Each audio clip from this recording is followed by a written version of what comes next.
নমস্কাৰ নিউজৰ বাতৰিলৈ স্বাগতম জনাই ষ্টুডিঅ'ৰ মজিয়াত মই উৎপল দাস চাহক আজিৰ বাতৰি যোৰহাট চিনেমাৰা কনভেনশ্যন চেণ্টাৰত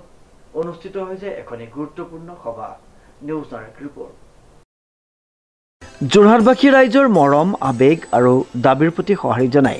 ৰাজ্যৰ মুখ্যমন্ত্ৰীগৰাকীয়ে গ্ৰহণ কৰিলে যোৰহাটত হাৰ্থৰৱ জুবিন গাৰ্গৰ ৰাজহুৱা আদ্যশ্ৰাদ্ধৰ অনুষ্ঠান কৰাৰ কথা সেইমৰ্মে যোৰহাট চিনেমাৰস্থিত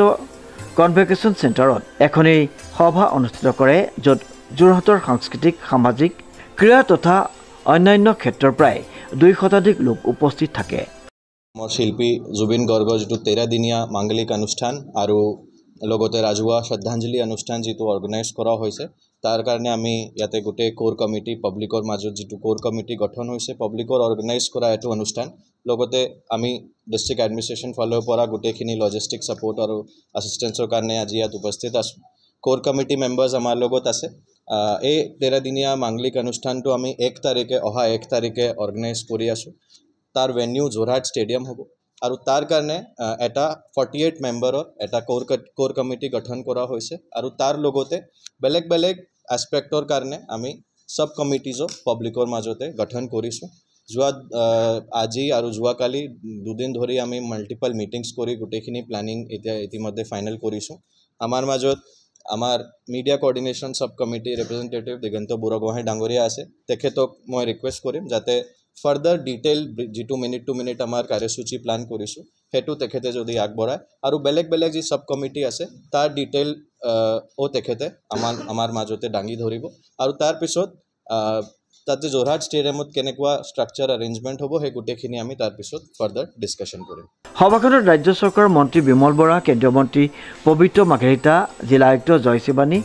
জিলা আৰক্ষী অধীক্ষক শ্বেতাংগ মিশ্ৰৰ লগতে বহু সংখ্যক ব্যক্তি উপস্থিত আছিল সভাৰ অন্তত ৰাজহুৱা আদ্যশ্ৰাদ্ধ যোৰহাট ষ্টেডিয়ামৰ প্ৰাংগণত 1 অক্টোবৰত অনুষ্ঠিত হ'ব বুলি কোৱাৰ লগতে আদ্যশ্ৰাদ্ধৰ দিনা পুৱা 8 বজাৰ পৰা সূৰ্যাস্তলৈকে ৰাইজে ৰাজহুৱা শ্ৰদ্ধাঞ্জলি জ্ঞাপন কৰিব পাৰিব বুলি উল্লেখ কৰে ইয়াৰ লগতে অনুষ্ঠানটিৰ বাবে এখনি 48 জনীয়া কমিটি গঠন কৰা হয় উক্ত আদ্যশ্ৰাদ্ধৰ দিনটোত গায়ন বায়ন দিহানাম নাম প্ৰসংগ লগতে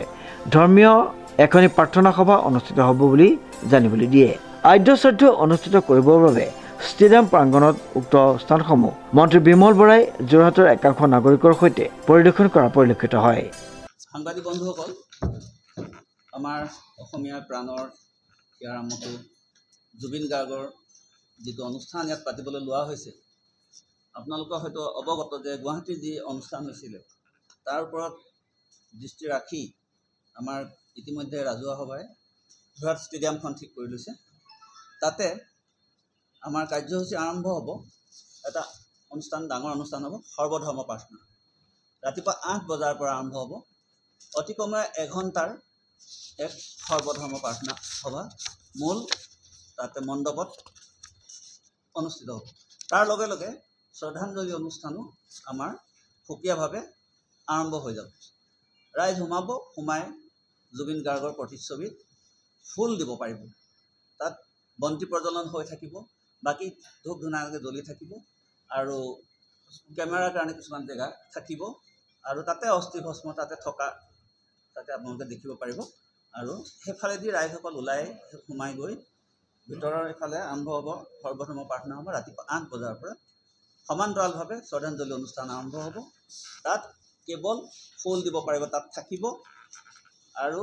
তাতে আটায়ে শ্ৰদ্ধাঞ্জলি জ্ঞাপন কৰিব পাৰিব তাৰ পিছতে আমাৰ বহুতখিনি সাব উপসমিতি গঠন কৰা হ'ল তাৰ ভিতৰত নাম প্ৰসংগ ঢেকিয়াখোৱা বৰনামঘৰ আৰু মইনাপৰীয়া নামঘৰ তাৰ উপৰি ভালবানখিনি নামঘৰ আছে তেওঁলোকৰ তাতে নাম প্ৰসংগ হ'ব 9 বজাৰ পৰা 10:30 বজাৰ ভিতৰত প্ৰায় 2000 ভকত বৈষ্ণৱ তাত গোট খাব তাত বিভিন্ন কাৰ্যসূচীৰ ভিতৰত ভাগৱত পাঠো আছে গায়ন বায়ন আছে দিহানাম আদি অনুষ্ঠিত হ'ব ইয়াত এইবিলাকৰো প্ৰতি নাম প্ৰসংগৰ কমিটি আছে তাৰ কালি যিখিনি ৰাজহুৱা সভাৰ যিখিনি মানুহ আছে তাৰ বিভিন্ন ধৰণৰ যাৰ য'ত দিব পাৰি তেওঁলোকক তেনেকৈ সকলোকে অন্তৰ্ভুক্ত কৰিবলৈ দিয়া হৈছে উপসমিতিসকলে তেওঁলোকক অন্তৰ্ভুক্ত কৰি ল'ব গায়ন বায়নৰ কাৰণে দিয়া হৈছে তেনেকুৱা ধৰণৰ আৰু প্ৰতিখন উপসমিতিত একোজন নহ'লে বা 2জন বা 3জন পৰ্যন্ত চৰকাৰী বিষয়া দায়িত্ব দিয়া হৈছে তেওঁলোকৰ লগত। একে সময়তে যোৰহাটৰ এটা বৈশিষ্ট্যপূৰ্ণ জুবিন গাৰ্গৰ যিহেতু শৈশৱৰ এই স্থলী যোৰহাট, তাত কিছুমান বৈদিক অনুষ্ঠানো কৰা হ'ব। পৰিয়ালে যিধৰণে কৈছে সৰ্বাধিক 50তকৈ কেতিয়াও নহয়, তেওঁলোকে 12ৰ পৰা 15ৰ ভিতৰত ৰাখিছে পৰিয়ালৰ মানুহ। তেওঁলোকৰ যিটো আমাৰ 13 দিনত মৎস্য স্পৰ্শ হয়, সেই অনুষ্ঠানটো সম্পূৰ্ণ অনুষ্টুপীয়াকৈ পাতিব। তেওঁলোকৰ নিয়ম মতে অকল ধৰ্মীয় যিখিনি ৰীতি নীতি সেইখিনি ভিত্তিত হ'ব। সেই অনুষ্ঠানটো ষ্টেডিয়ামৰ ভিতৰতে হ'ব, তাৰ ভিতৰতে হ'ব। আৰু সেই অনুষ্ঠানটো বৰ বিশেষ নহয়, 10 বজাৰ পৰা 1 বজাৰ ভিতৰলৈ দিয়া হৈছে। এই প্ৰতিটো কামৰ কাৰণে শ্ৰদ্ধাঞ্জলি এনেকৈ বৈদিক প্ৰতিটো কামৰ কাৰণে ইয়াতো কৰা হৈছে। তাৰপিছতে আপোনাৰ আহিলে বেলেগ একো নাই, পেণ্ডেল কমিটি আছে। আৰু প্ৰৱেশ পথটো হ'ব যোৰহাট ষ্টেডিয়ামৰ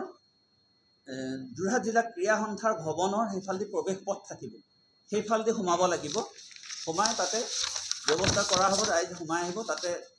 যদি বতৰ বেয়া হয়, গৰম হয়, তথাপি আমাৰ তাত খোৱা পানীৰ ব্যৱস্থা কৰা হৈছে। একেদৰে